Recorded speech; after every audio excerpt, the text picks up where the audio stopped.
Hello friends, हमने BSc second year के लिए मॉलिक्यूलर बायोलॉजी में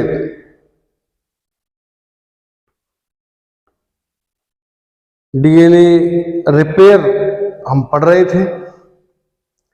तो पिछले लेक्चर में हमने फोटो रिएक्टिवेशन और एसओएस रिपेयर को समझ लिया था। आज हम एक्सीजन रिपेयर समझने वाले हैं कि एक्सीजन मतलब काट कर, किस प्रकार से काट कर उस भाग को निकाल कर और उसके स्थान पर नया डीएनए का खंड बनाना, ये एक्चुअली एक्सीजन रिपेयर का भाग है कि एक्सीजन रिपेयर में आता है। तो two types of excision repair हमारे पास हैं। First of all nucleotide excision repair and second is base excision repair. तो हम एक एक करके दोनों को देखेंगे। तो first of nucleotide excision repair या NER।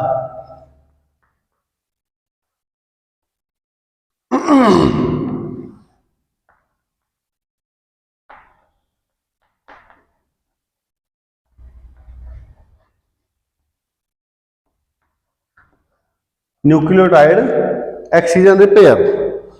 तो देखो, न्यूक्लियोटाइड एक्सीजन रिपेयर जो है वो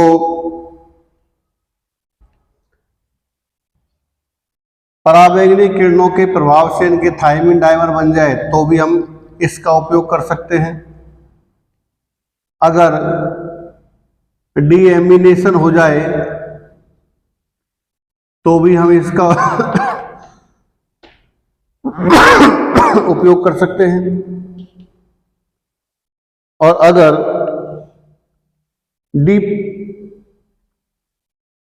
ड्यूप्यूरिनेशन के अंदर भी हम इसका उपयोग कर सकते हैं।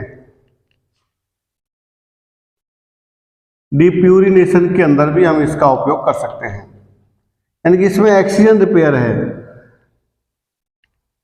डीएनए के खंड को काट करके बाहर करना है।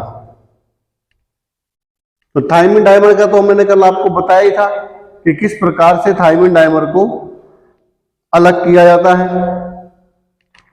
आज हम न्यूक्लियोटाइड एक्सीजन रिपेयर को पढ़ेंगे। तो देखो, इसमें पिछले लेक्चर में मैंने UVR ABC एंडोन्यूक्लियेज के बारे में बताया था। UVR ABC एंडोन्यूक्लियेज के बारे में बताया था। देखो, ये कोई डीएनए की दो श्रृंखलाएं, यहां पर इनमें थायमिन डाइमर का निर्माण हो चुका है। अब ये थायमिन डाइमर डीएनए के रेप्लिकेशन को रोक देगा। अगर हम इससे ट्रांसक्रिप्शन करना चाहें तो ट्रांसक्रिप्शन को रोक देगा।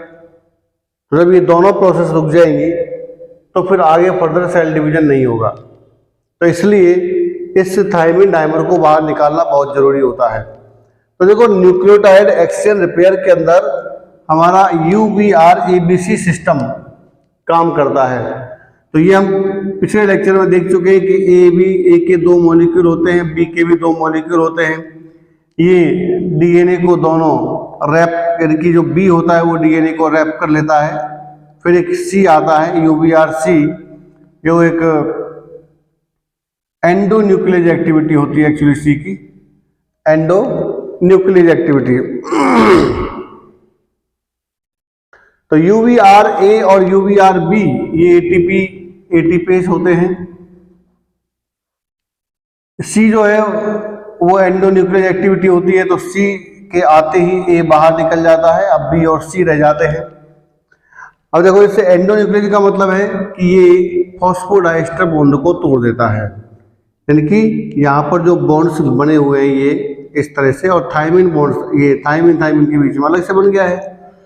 तो ये इस जगह से और इस जगह से, इन दोनों जगह से फॉस्फोडाइस्टर बॉन्ड को तोड़ देता है।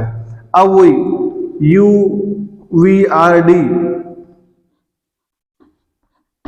ये आती है, ये प्रोटीन एक हेलिकेज होता है भाई, तो यूवीआरडी एक हेलिकेज एंजाइम है। तो हेलिकेज का काम होता है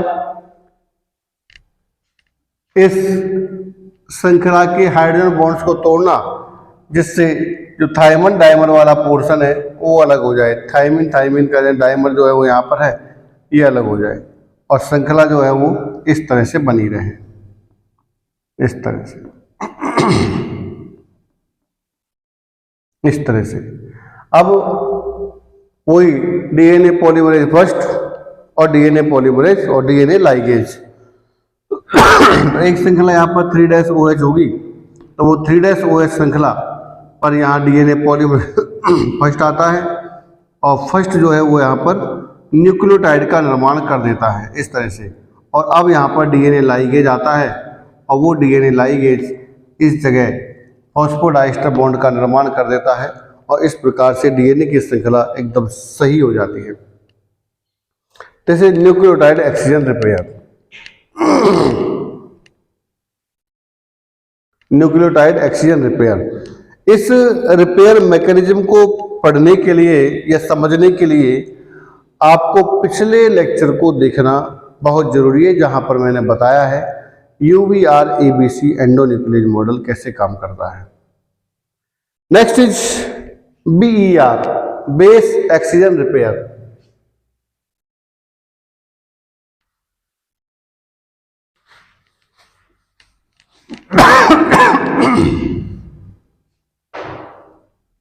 बेस एक्सचेंज रिपेयर बीईआर, ये किससे, डीएमिनेशन डीप्यूरिनेशन। एक्चुअली पहले समझ लीजिए कि एनईआर कब होगा या एनईआर और बीईआर में क्या अंतर है। देखो वहां पर हमने देखा था कि देखो एक न्यूक्लियोटाइड है जैसे, तो न्यूक्लियोटाइड से शुगर जुड़ता है और शुगर से जुड़ता है फॉस्फेट, सॉरी ये नाइट्रोजन क्षारक है, इससे शुगर जुड़ता है और इससे फिर जुड़ता है फॉस्फेट, तब बनता है एक न्यूक्लियोटाइड।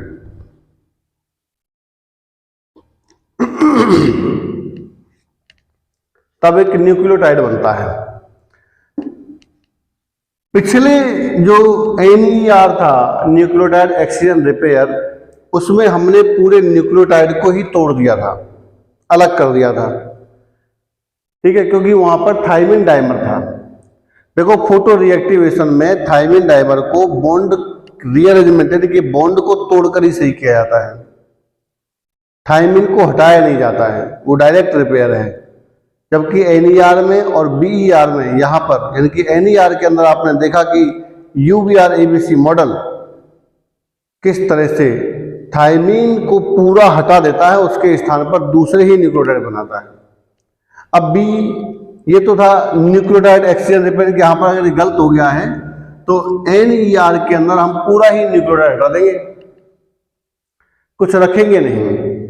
जबकि बीईआर जो है बेस एक्सचेंज रिपेयर, बीईआर के अंदर हम केवल नाइट्रोजन क्षारक को हटाएंगे, तो यही क्या है, बेस है भाई, यही तो नाइट्रोजनस बेस है और इसी नाइट्रोजनस बेस को हटाएंगे, तो ये कहलाएगा बीईआर बेस एक्सचेंज रिपेयर। अब ये काम कैसे करता है और कब करेगा ये हम देखते हैं भाई।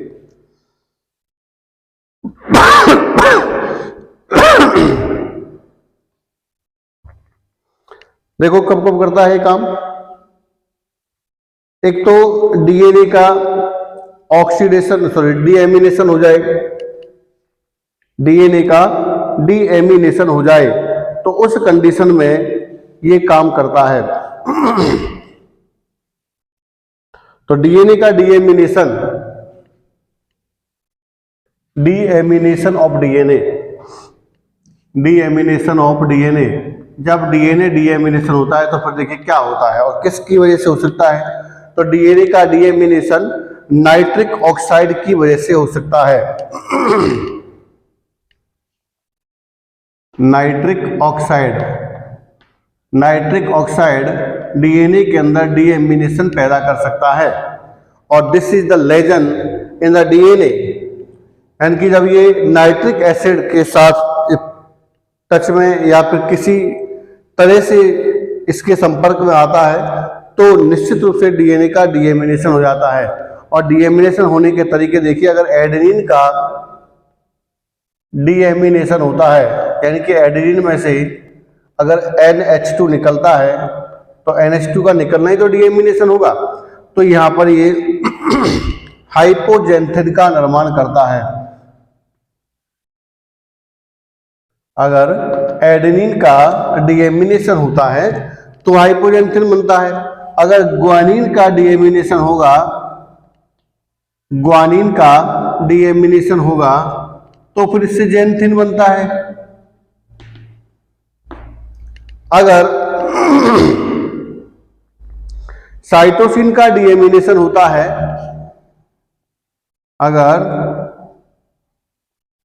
साइटोसिन का डीएमिनेशन होता है NH2 माइनस NH2, यानी कि NH2 बाहर जा रही है, तो फिर यूरेसिल बनता है।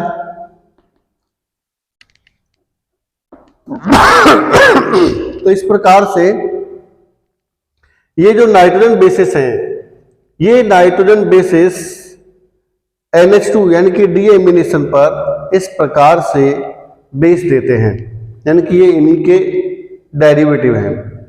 अगर इनसे NH2 निकल जाता है। एक और है 5-मिथाइल साइटोसिन से, अगर 5-मिथाइल साइटोसिन से NH2 बाहर निकलता है तो फिर थायमीन बनता है। तो ये हम यहां पर देख रहे हैं। अब एक बात सोचिए कि मान लीजिए कहीं पर A है और A से जुड़ा हुआ है T, ये श्रृंखला इस तरह से आ रही है ऐसे। अब हमको पता है भाई A से T जुड़ता है, लेकिन A का क्या हो जाए, डीएमिनेशन, तो इसकी जगह पर क्या आ जाएगा, हाइपोजेंथिन, हाइपोजेंथिन आ जाएगा। ठीक है, क्या हो गया, लेजन हो गया, लेजन हो गया। अब इसको हमें निकालना है बेस। यहां पर देखिए पूरे न्यूक्लियोटाइड में परिवर्तन नहीं हुआ है, केवल जो ग्वानिन यानी कि जो नाइट्रोजन बेस है एडेनिन, केवल उसकी संरचना में परिवर्तन आया है, उसमें NH2 समूह निकला है और उसकी वजह से वो हाइपोजेंथिन में कन्वर्ट हुआ है। तो यहां पर हमें पूरे न्यूक्लियोटाइड को निकालने की आवश्यकता नहीं है, केवल हम बेस को बदल सकते हैं। लेकिन अकेला बेस नहीं बदला जाएगा, उसमें भी हम अभी आगे देखेंगे क्या होता है क्या नहीं होता है। तो ये भाई डीएमिनेशन होता है तो फिर ऐसा हो सकता है। उसके बाद ऑक्सीडेशन भी हो सकता है डीएनए का। अगर मान लीजिए ऑक्सीडेशन होता है तो डीएनए का ऑक्सीडेशन होने से भी ऐसा हो, मतलब लेजन हो सकता है।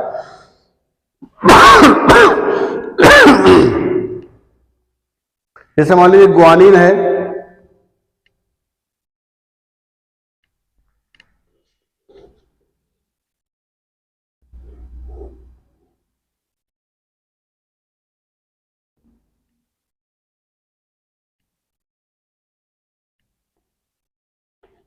ग्वानिन,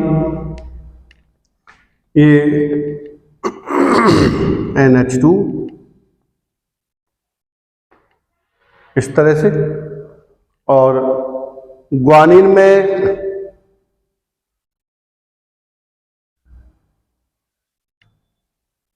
बॉन्ड जो है वो थोड़ा सा यहां कर लीजिए इस तरह से। तो ग्वानिन में अगर ऑक्सीडेशन होता है प्लस ऑक्सीकरण, ये रिएक्टिव ऑक्सीजन स्पीशीज होती है like H2O2, hydroxyl ion, singlet oxygen, reactive oxygen species, this is. तो इनके प्रभाव से डीएनए में लेजन स्टार्ट हो जाता है।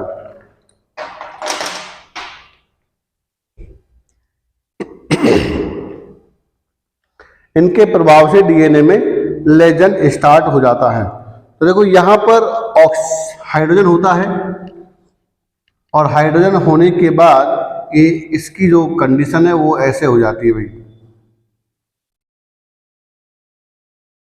यहां पर हाइड्रोजन तो होता है, ये O और जुड़ जाता है तो H हो जाता है, ये N, ये O, ये N, ये N, दिस इज NH2।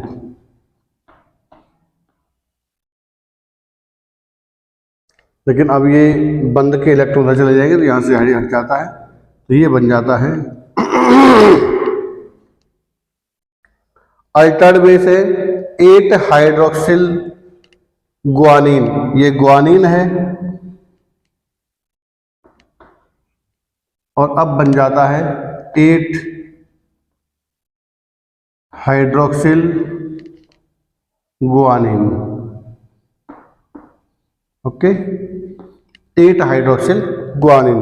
तो इस प्रकार से डीएनए का ऑक्सीडेशन हो सकता है। अब अगर मान लीजिए किसी श्रृंखला में यहाँ पर G है और यहाँ पर C है, ये 3 बंद हैं, ये डीएनए इधर से श्रृंखला आ रही है, इधर से आ रही है, तो बीच में यहाँ पर जो कोई रिएक्टिव ऑक्सीजन स्पीशीज बनती है उसकी वजह से इस गुआनिन का ऑक्सीडेशन हो जाए और उससे 8 हाइड्रोक्सिल गुआनिन बन जाता है, तो उस कंडीशन में डीएनए में लेजन या घाव पैदा हो जाता है और ये भी एक डैमेज है। इसे भी सही किया जा सकता है किसके द्वारा? देखो अब यहाँ पर भी आप देख रहे हैं कि केवल और केवल जो न्यूक्लियोटाइड है ना, सॉरी जो नाइट्रोजन बेस है, केवल उसी में परिवर्तन हुआ है, आगे शुगर में और फॉस्फेट में कोई परिवर्तन नहीं है। इसलिए हम यहाँ पर न्यूक्लियोटाइड यानी कि बेस एक्सीजन रिपेयर काम में ले सकते हैं।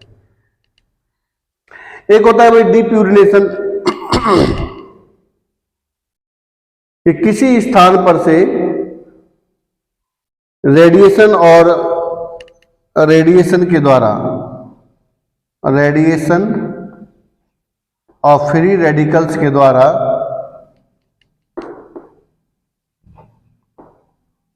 किसी स्थान से जो डीएनए है उसमें जो बेस है उसमें परिवर्तन हो जाए,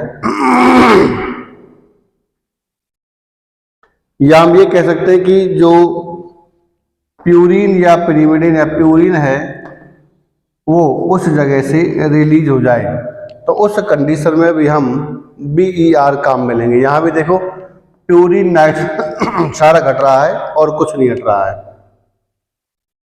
तो इस कंडीशन में जो मैंने कुछ कंडीशंस बताई है, इन सभी कंडीशन में हम बेस एक्सीजन रिपेयर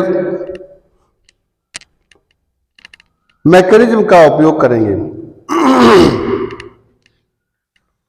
अब ये मैकेनिज्म होती कैसे है, देखिए कैसे होती है।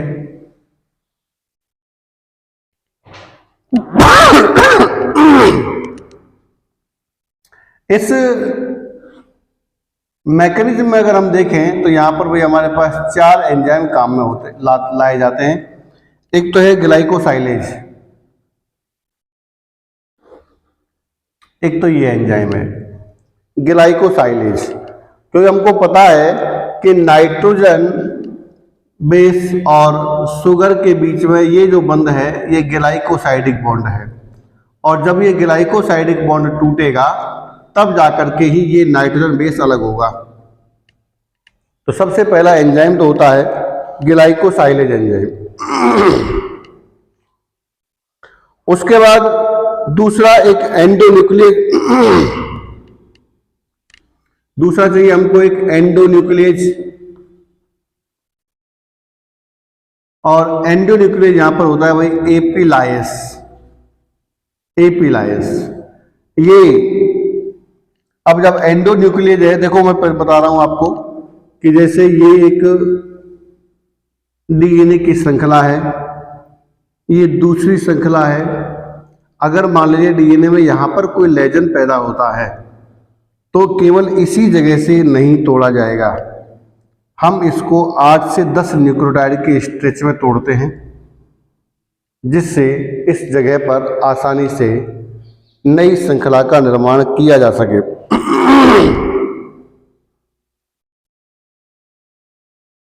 ठीक है।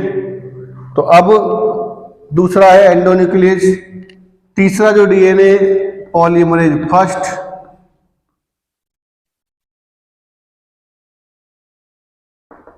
और एक है डीएनए लाइगेज।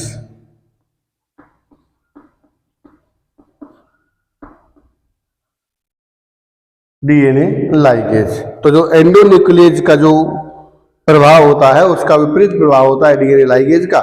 ये फॉस्फोडाइस्टर बॉन्ड को तोड़ता है, तो ये फॉस्फोडाइस्टर बॉन्ड को बनाता है। तो अब देखिए, जैसे ये अपना कोई डीएनए की श्रृंखला है इस तरह से, और इस डीएनए की श्रृंखला पर यहां पराबैंगनी किरणें आ रही है, और उस वजह से यहां पर कोई बेस अल्टर हो जाता है, यानी कि बेस चेंज हो जाता है। बेस चेंज हो गया, बेस अल्टर्ड हो गया। तो जब ये बेस बन जाता है, अल्टर्ड हो जाता है, मान लो मैं कहूं भाई यहां पर C है तो यहां पर G है, लेकिन यहां पर G नहीं, यानी कि जो C है वो G ना हो करके एक हाइड्रोक्सिल 8 हाइड्रोक्सिल ग्वानिन हो जाता है। तो उस कंडीशन में 8 हाइड्रोक्सिल ग्वानिन हो जाता है, उस कंडीशन में इसे हटाना जरूरी है। तो जिस श्रृंखला पर ये लेजन हुआ है वो श्रृंखला पर ना तो रेप्लिकेशन होगा और ना ही उसका ट्रांसक्रिप्शन होगा। तो ऐसी कंडीशन में इसका हटना बहुत जरूरी है। अगर हम ये कहें कि C है तो ये जो C है, इस C का अगर डीएमिनेशन होता है तो इससे यूरेसिल बनता है। तो चाहे कैसे भी कर लें, अगर मान लो यहाँ पर G है, यहाँ पर C है, तो इसका डीएमिनेशन होने से, यानी कि हम यहाँ पर लिख दें डीएमिनेशन, तो डीएमिनेशन होगा यहाँ पर C का, तो C का डीएमिनेशन होने से हमारी जो श्रृंखला है उसमें C के स्थान पर U बन जाता है। अब दिस इज द लेजन, ये लेजन है डीएनए के अंदर। अब इस लेजन को हमें निकालना है। तो देखो बहुत सरल है। सबसे पहले एंजाइम तो हमारा ग्लाइकोसाइलेज आएगा। तो जब ग्लाइकोसाइलेज एंजाइम आएगा तो वो यहाँ से जो शुगर और फॉस्फेट उसको छोड़कर, देखो आपको पता है कि जो बैकबोन है डीएनए की उसमें सेंटर में तो है न्यूक्लियोटाइड बेसिस नाइट्रोजन क्षारक, और साइड में है इनसे शुगर और साइड में है फॉस्फेट। लेकिन ये फॉस्फेट ही इनके साथ जुड़ा हुआ है। अगर एक ये इधर जुड़ा हुआ है, मान लो ये इधर जुड़ा हुआ है, तो इस तरह से 5' to 3' बॉन्डिंग यहाँ पर है। अब यहाँ जो ग्लाइकोसाइलेज एंजाइम आता है, वो ग्लाइकोसाइलेज एंजाइम इस जगह से इस न्यूक्लियोटाइड को हटाएगा भाई। अब देखिए एक बार कि जैसे मान लो यहाँ पर ये C जुड़ा हुआ है, तो ये C के साथ इस जगह पर शुगर है और यहाँ पर है फॉस्फेट, और यहाँ पर कोई दूसरा न्यूक्लियोटाइड है, मान लो यहाँ पर A है, यहाँ पर ये T है। अब ये तो है इसके फॉस्फोडाइस्टर बॉन्ड, और ये इसका ग्लाइकोसाइलेज या ग्लाइकोसाइडिक बॉन्ड। तो सबसे पहला एंजाइम आता है अपना ग्लाइकोसाइलेज। तो ये ग्लाइकोसाइलेज एंजाइम इस जगह से इस डीएनए, यानी कि इस जो नाइट्रोजन क्षारक है उसके और जो शुगर है उसके बीच के ग्लाइकोसाइडिक बॉन्ड को तोड़ देगा। यानी कि अब ये न्यूक्लियोटाइड यहाँ से तो अलग हो गया। अब दूसरा एंजाइम आएगा जिसका नाम है एंडोन्यूक्लियस या एपीलाइस। तो जब एपीलाइस का मतलब है कि ये यहाँ से फॉस्फोडाइस्टर बॉन्ड को तोड़ेगा, तो अब ये नाइट्रोजन क्षारक पूरी तरह से बाहर हो जाएगा, और ये जो साइट बनेगी यहाँ पर, ये जो साइट बनेगी इस जगह पर, उस साइट को हम कहेंगे एपी साइट, एप्यूरेनिक या एपिरिमिडिनिक साइट। अब इसी जगह पर आएगा डीएनए पॉलीमरेज फर्स्ट। तो यहाँ देखो सबसे छोटा अगर आवश्यकता पड़े तो ये छोटे से एक न्यूक्लियोटाइड यानी कि नाइट्रोजन बेस का भी निर्माण कर सकता है। तो यहाँ पर भाई जो नाइट्रोजन जो 3' OH है उसका उपयोग करके ये डीएनए पॉलीमरेज फर्स्ट इस जगह पर उस बेस का निर्माण करेगा इस तरह से, और डीएनए लाइगेज यहाँ फॉस्फोडाइएस्टर बॉन्ड का निर्माण कर देगा। तो इस प्रकार से ये हमारा बेस एक्सीजन रिपेयर मैकेनिज्म हो जाता है। यानी कि दोनों ही कंडीशन में अगर देखा जाए तो एक्सीजन हो रहा है। बिना डीएनए के खंडों को काटे हम यहाँ पर रिपेयरिंग नहीं कर सकते। तो जब काटना होता है तो उसको हम कहते हैं एक्सीजन। तो न्यूक्लियोटाइड एक्सीजन रिपेयर में हमने देखा कि पूरे के पूरे न्यूक्लियोटाइड को हटाना पड़ता है, जबकि बीईआर बेस एक्सीजन रिपेयर में हमने देखा कि केवल बेस को हटाना है, न्यूक्लियोटाइड को नहीं हटाना है, केवल बेस को जो गलत हो गया है। और गलत कैसे होता है उसको तरीके मैंने आपको बता दिए हैं, समझा दिए हैं। हाँ, एक चीज और है कि आपको अगर UVRABC एंडोन्यूक्लियस कैसे काम करता है वो देखना है तो पिछले लेक्चर में आपको समझना पड़ेगा। आज का जो टॉपिक था वो हमारा यही समाप्त होता है। अब इसमें केवल दो मैकेनिज्म और हैं जिनको हम आगे पढ़ना चाहेंगे। एक तो MMR है, मिसमैच रिपेयरिंग, और एक रिकॉम्बिनेशन रिपेयरिंग। इनको ही पढ़ने की कोशिश करेंगे। तो आज का लेक्चर हमारा यही समाप्त होता है। लाइक कीजिए, कमेंट कीजिए, सब्सक्राइब करिए, शेयर कीजिए, अधिक से अधिक शेयर कीजिए, ताकि कोई भी वो स्टूडेंट जो BSc में है, जो MSc में है, जो MSc एंट्रेंस की तैयारी कर रहा है, या कोई नीट की तैयारी कर रहा है, या कोई सेकंड ग्रेड फर्स्ट ग्रेड की तैयारी कर रहा है, सभी, या कोई जनरल साइंस की तैयारी कर रहा है। जनरल साइंस में भी आजकल बहुत डीपली क्वेश्चन आने लगे हैं। लैब टेक्नीशियन की तैयारी कर रहा है या कोई नर्सिंग की तैयारी कर रहा है, उन सब के अंदर ये जरूर आता है। इनमें से एक या दो क्वेश्चन 100% पूछे जाते हैं। This is the biochemistry, not biology. इसलिए आप अधिक से अधिक लोगों को शेयर कीजिए ताकि वो अधिक से अधिक फायदा उठा सके। Thank you very much.